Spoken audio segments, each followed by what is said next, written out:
On l'appelle la maladie du soda car elle est liée à une surconsommation de boissons gazeuses, de nourriture trop grasse et trop sucrée.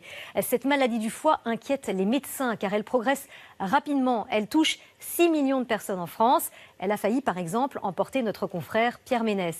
Mais comment la reconnaître et comment y faire face? Ce soir, c'est Cyrielle Stadler qui répond à toutes vos questions. Avec d'abord cette première question, Cyrielle, qu'est-ce exactement que cette maladie du soda?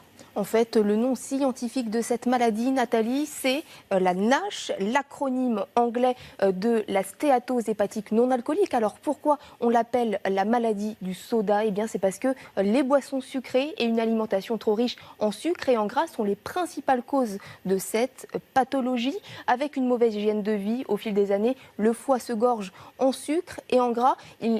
Du coup, il n'a plus la capacité de les transformer, de les éliminer. Résultat, il s'enflamme.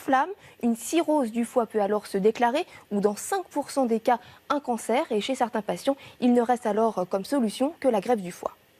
Deuxième question, Cyrielle.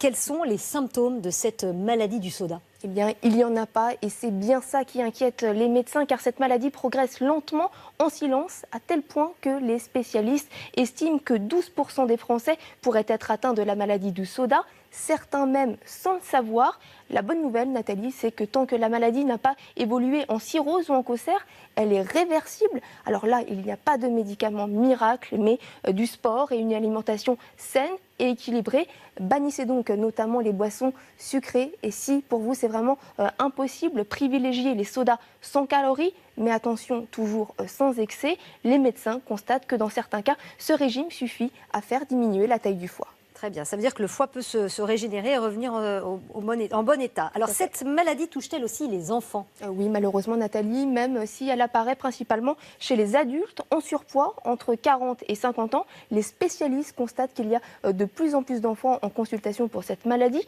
Des chiffres alarmants car d'ici à 2030, les scientifiques estiment que 50% de la population mondiale pourrait être touchée.